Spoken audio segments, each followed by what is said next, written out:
bienvenue dans le journal TCG et voici les 3 dernières actualités de cette semaine. Et oui, déjà. Premièrement, Gary Vee qui fait une incroyable collaboration avec Topps. Ensuite, nous avons un nouveau mono collectionneur, mais cette fois-ci de Pikachu et pas n'importe quel Pikachu. Et pour terminer, nous avons un très gros débat sur un streamer Whatnot qui détruit totalement un booster dans lequel on retrouve un semi-God Pack. Donc n'hésite pas à regarder jusqu'à la fin de cette vidéo. Le journal TCG, comme je vous l'ai déjà dit, c'est une émission autour des collections de cartes du lundi au vendredi à 17 h et c'est le dernier jour pour cette semaine. Allons-y pour l'actualité numéro 1, Gary Vee qui fait une sacrée collaboration avec Topps. Et oui, pour ceux qui ne le connaissent pas, Gary Vee Vaynerchuk est une personnalité motivation inspirante ou développement personnel en tout cas sur les réseaux. Il parle beaucoup de développement personnel, il fait beaucoup d'investissements autour de grosses sociétés,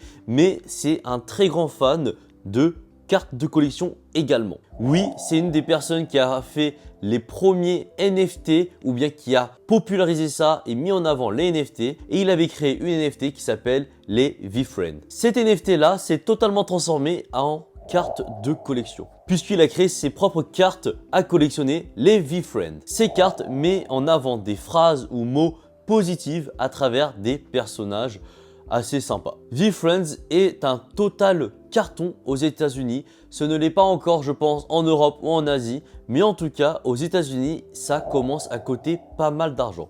Voici quelques ventes réussies des cartes de Gary Vee. Mais récemment, ils ont annoncé une collaboration VeeFriends x Topps pour sortir les VeeFriends Topps Chrome ou Blaster. Et ça, je trouve que c'est incroyable de réussir d'en arriver là. Et pourquoi c'est un si gros move? D'abord parce que, comme je l'ai dit, Gary Vee est une personnalité très reconnue aux États-Unis et un petit peu partout dans le monde. Moi, personnellement, j'adore son contenu puisqu'il essaye de motiver et pousser les gens à entreprendre. Topps étant une des références des collectionneurs et la fusion des deux ne peut que réussir. Franchement, je ne sais pas qu'est-ce qui ne pourrait pas réussir en faisant une fusion de Topps et les cartes à collectionner VeeFriends de Gary Vee. Personnellement, je trouve que le projet est quand même assez intéressant. Il a même posté une vidéo dans laquelle il mettrait des sketchs à lui directement dans certains des boosters. En tout cas, je pense que c'est un projet qui va attirer plein de nouveaux collectionneurs de VeeFriends. Moi, le premier, j'aimerais bien tester. Je ne sais pas si je vais pouvoir en procurer. Dites-moi en commentaire si certains d'entre vous en France en ont. Si vous pensez que c'est une collection de cartes qui va réussir à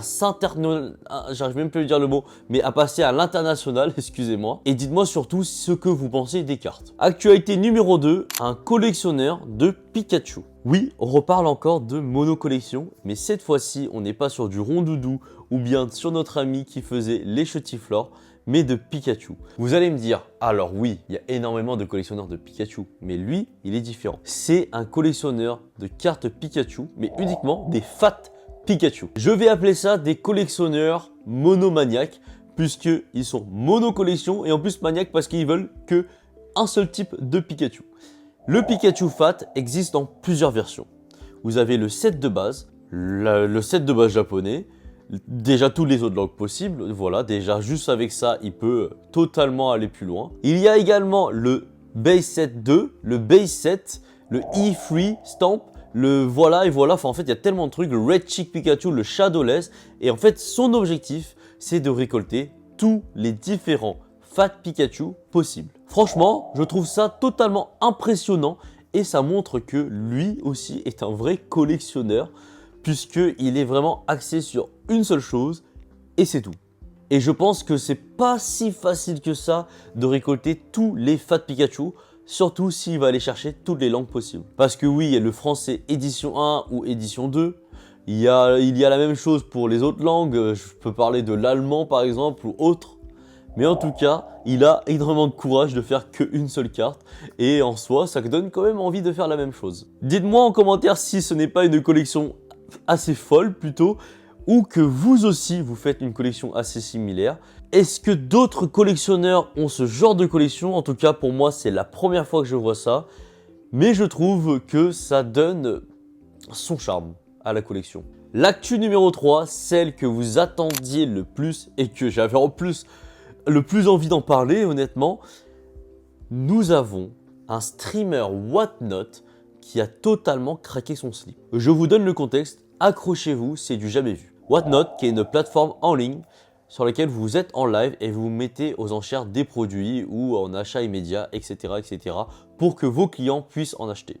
Propose également une option de giveaway. Le problème, c'est que le streamer a lancé le giveaway, mais lorsqu'il l'a lancé, celui qui avait gagné le giveaway n'avait même pas acheté de produit chez lui. Et c'est là que le vendeur est devenu totalement starbé. Voilà, je vais dire les termes. Il a pété un plomb. En gros, il a décidé de détruire son giveaway. Il a pris le booster et l'a totalement écrasé de tous les sens avant de l'ouvrir. Voici la vidéo.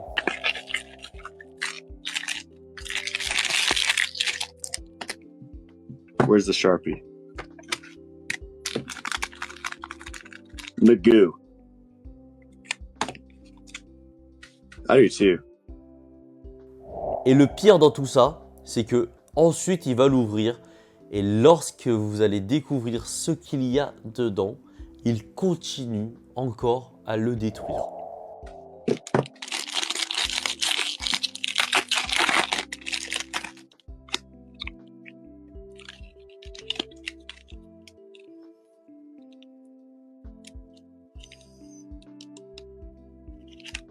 Bro, that's what you get. You saw it here first. You saw it here first.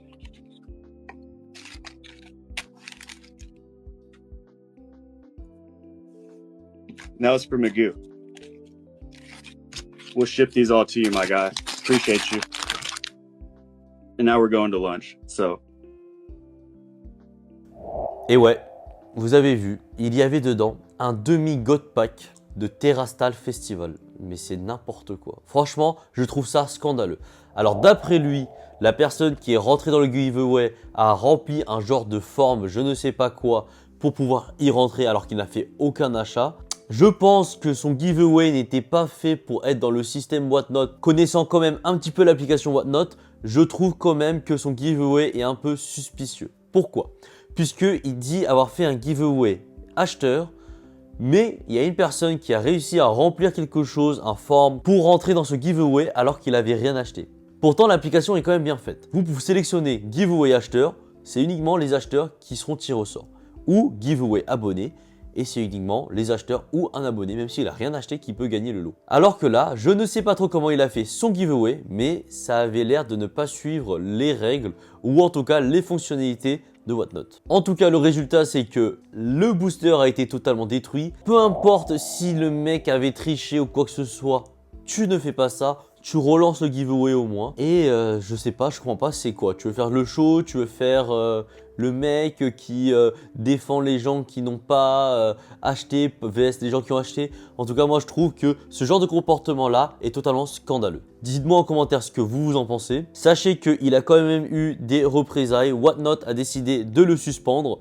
Je trouve que la sanction elle est quand même assez faible, surtout qu'il va pouvoir revenir plus tard ou même totalement essayer autre part. En tout cas, il a laissé des traces très sales dans l'univers du TCG. Dites-moi en commentaire comment vous aurez réagi. Comment vous aurez réagi surtout si vous étiez la personne qui avait gagné le giveaway. Est-ce qu'il avait peut-être raison de faire ça? Je veux bien savoir aussi. Ou bien ce genre de personne devrait totalement disparaître de la communauté Pokémon et nous laisser tranquilles déjà. Et voilà, c'est tout pour aujourd'hui sur ce journal TCG. C'était la dernière vidéo de la semaine. En tout cas, on se retrouve dès lundi pour 3 nouvelles actualités à partir de 17 h. Donc n'hésite pas à t'abonner et activer la cloche pour recevoir la notification. Allez, ciao ciao.